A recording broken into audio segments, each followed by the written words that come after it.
Hello, my name is Nancy Jean Ross. My pronouns are she, her. Today I'm going to read an excerpt of Rosario Castellanos' first novel, Balún Canán, which was originally published in 1957 in Spanish. Rosario Castellanos is a key figure in the feminist movement in Mexico and in Mexican national literature. Her reputation is constantly being reassessed as new readers come to her work. In her writing, she questions existing power structures like the ones in Balún Canán between the European colonizers and their descendants and the indigenous people. And the story, the first and third sections of the story are told in the voice of a 7-year-old girl. So I'm going to read section 7. It's from the first section of the book. Part 7. This afternoon we're going on an excursion. Since early in the morning, the maids have been washing their feet, rubbing them with a stone. From the chest, they've taken out their mirrors with celluloid frames and their wooden combs. They've anointed their hair with fragrant oils, braided it with red ribbons, and are ready to leave. My parents have rented a car that's waiting for us outside the door. We all arrange ourselves inside. Everyone except for Nana, who doesn't want to come with us because she's scared. She says automobiles are the devil's invention, and she hides in the inside patio so as not to see it. Who knows if Nana's right? The car's a monster that snorts and it exhales smoke.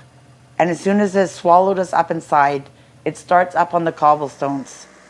A special sense of smell guides it up against the posts and the cliffs to knock them down. But they graciously keep out of its way, and we arrive without too many bruises at the Nicola Cock Plain. It's a time of year when all the families bring their sons so they can fly their kites. There are many kites in the sky. There's Mario's. It's made up of blue, green, and red Chinese paper. It has a very, very long tail. There it is, high above, sounding like it's just about to tear in two, more gallant and more adventurous than any other, with a lot of string so that it can fly high and swerve, and none other can reach it. The adults place bets. The boys run, pulled by their kites that look for the best air current. Mario trips and falls. His rough knees bleed.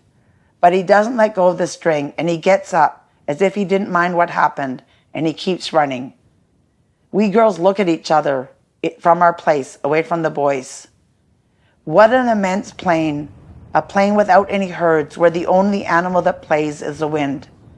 And at times it rears up and knocks over the birds that have come to timidly pose on its rump. And how it neighs, so much freedom, so much life. Now I understand that this is the voice I've been hearing since I was born, and this is my constant company.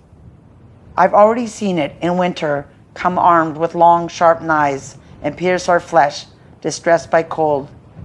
I felt it in the summer, lazy, yellow with pollen, come close with a taste of wild honey on its lips. And as night falls, when it howls with fury, and it's tame in the middle of the day when the cabildo clock strikes 12, and it knocks on doors and upsets vases of flowers and mixes up papers left on desks and wreaks havoc with girls' dresses. But never, until today, have I come to the house of its power and will, and I stay still with my eyes lowered because Nana has told me it's in this way that respect looks at that which is great. But how stupid you are! You get distracted at the very moment when your brother's kite wins. Mario's very proud of his success, and he goes to hug my parents, breathless, his cheeks red. It starts to grow dark. It's time to go back to Comitan. As soon as we get back to the house, I look for Nana to tell her my news. Do you know what? Today I met the wind in the wind's house. She doesn't interrupt her work. She continues removing the kernels from the corn, thoughtful, not smiling, but I know she's happy. That's good, Nina, because the wind is one of the 9 guardians of your people.